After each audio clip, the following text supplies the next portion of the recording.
Bien, continuamos. Esto es México Vive. Hoy es lunes y abramos semana con uno de los temas más importantes que pueden existir para nosotros, el cuidado del agua. Sabemos que México padece en algún momento u otro acerca de falta de agua. Creo que muchos de nosotros hemos atravesado recientemente una falta de agua. Así que es momento de platicar esto y sobre todo tomar en cuenta si más allá de necesitarla estamos en una crisis o no. El maestro Eduardo Vázquez, director ejecutivo en Agua Capital, Fondo de Agua de la Ciudad de México, está con nosotros. Maestro, qué gusto saludarlo, bienvenido.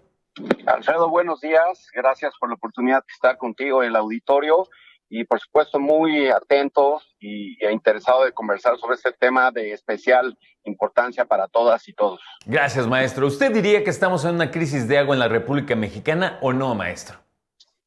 Creo que el tema o la problemática del agua, y es importante subrayarlo, va mucho más allá de nuestro propio país y sus regiones. Es importante subrayar que múltiples datos, referencias técnicas y científicas muy recientes dejan ver que a nivel global estamos viviendo una crisis de agua significativa.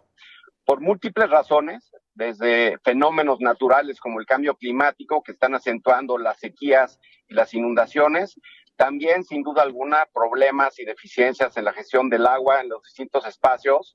Y particularmente sí me gustaría, dado estos casos que estoy poniendo sobre la mesa, subrayar que el tema del agua es un problema del presente. Durante mucho tiempo se estuvo conversando y el diálogo era en función del mundo que le vamos a dejar a nuestros hijos, qué va a pasar en el futuro. La realidad es que el futuro ya nos alcanzó. Y es por ello que debemos ser mucho más conscientes, estar bien informados y tomar las decisiones adecuadas con visión de largo plazo para poder enfrentar debidamente este problema. Qué importante. Ya que estamos en esto, maestro, a mí me encantaría pedirte que nos ilustraras nosotros en casa qué podemos hacer para cuidar el agua que nos corresponde, que nos llega.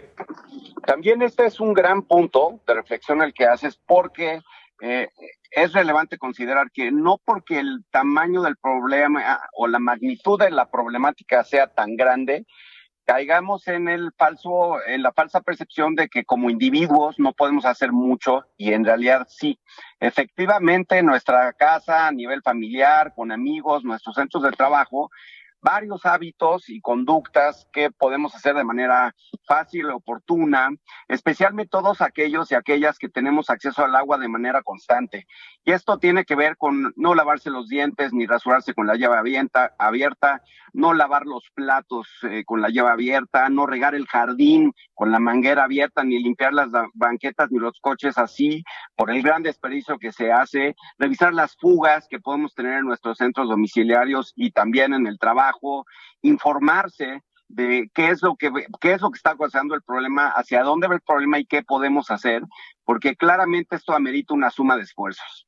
Totalmente. Esa suma de esfuerzos es importante. Hablamos de la parte, digamos, de las familias, personal. Pero también cuando hablamos y vemos los datos, ingeniero, acerca de cómo se está yendo el agua en fugas, dicen casi la mitad o un poquito más de la mitad del agua que llega a la Ciudad de México se ve en fugas, pues también es un poco desesperante, ¿no? Saber que pues hay agua que llega y que se está yendo, tenemos que hacer algo, ¿no? Totalmente. La información refleja que aproximadamente el 50% del agua que llega a la red pública en la Ciudad de México se pierde en fugas, lo cual obviamente es lamentable y obviamente es algo que se tiene que corregir. Casi incluso el mismo volumen de agua que llega del sistema Cutzamala se termina perdiendo en fugas, lo cual casi no quiere decir que prácticamente ese gran esfuerzo monumental a grandes costos que se hace por traer agua de lugares muy lejanos a través del sistema Cutzamala, como decía yo, se termina perdiendo. Aquí evidentemente esto requiere grandes inversiones del gobierno. Me parece que también en una mezcla de recursos con el sector privado que puedan atender estas grandes necesidades de infraestructura para sustituir las redes primarias y secundarias y abatir este gran problema de fugas, que no solo es de la Ciudad de México. Cabe señalar que este promedio prácticamente se refleja en todas las grandes ciudades del país y ahí es donde mucha de esta agua que tanto necesitamos se está perdiendo. Ahora, un punto importante, y esto puede ser un poco extraño, maestro, pero el sistema Cutzamala, hasta donde yo tengo entendido, es de principios de los años 80.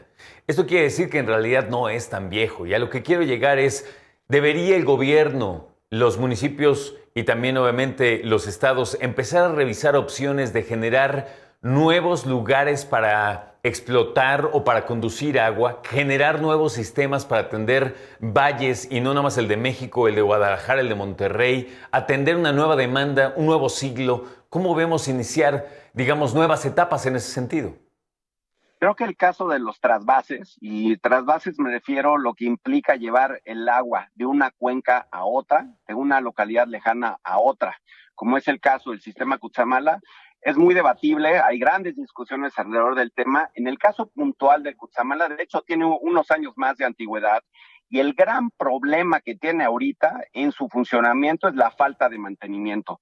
No solo, y de hecho esto se complementa, por cierto, también con el fenómeno de las sequías derivadas del cambio climático que, como todas y todos sabemos, han motivado que los niveles de almacenamiento de las presas estén en bajos históricos, lo cual reduce la capacidad o el volumen de agua disponible para surtir y abastecer al área metropolitana. Ahora, regresando al tema de los trasvases, de crear estos grandes acueductos, es un tema francamente complejo desde el punto de vista de inicio financiero. Son obras de grandísimos costos que en el contexto actual difícilmente se pueden acceder. Y luego también está el gran debate, y hay que reflexionar sobre ello, de lo que implica tomar agua de una localidad para llevarla a otra por las afectaciones sociales, ambientales, económicas que se pueden generar. Entonces, no es el caso de que deben de estar totalmente prohibidos, sí es el caso de que se deben estudiar a fondo y que solamente en los casos estrictamente necesarios y que sean técnicamente, financiera y socialmente viables, se puedan implementar.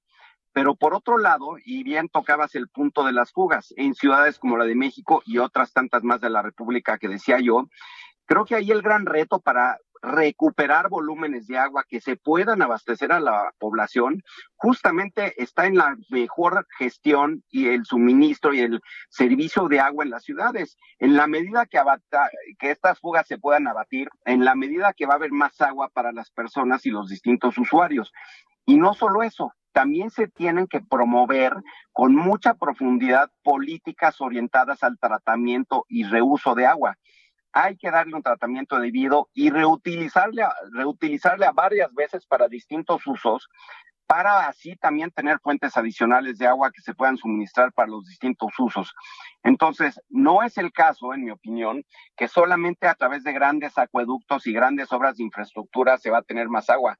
Hay que atajar esos problemas, abatir las fugas, promover el tratamiento y reuso de agua, cuidar las áreas naturales, los bosques, que son las grandes fábricas de agua, donde el agua de lluvia se capta, se almacena, se infiltra y recarga los acuíferos, que como en el caso de la Ciudad de México, por cierto, también es la principal fuente que surte a todos los usos. Perfecto. Maestro Eduardo Vázquez, gracias por arrancar semana con nosotros, por explicarnos. Ojalá coincidamos pronto. Por lo pronto, gracias por su tiempo. Encantado de la vida, un saludo a ti al auditorio y siempre muy atento a conversar de este gran tema. Para cualquier mayor referencia, datos, información, con gusto en el sitio internet de Agua Capital y nuestras redes sociales constantemente estamos dando datos duros e información relevante sobre la materia. Muchísimas gracias, Eduardo. Buen día.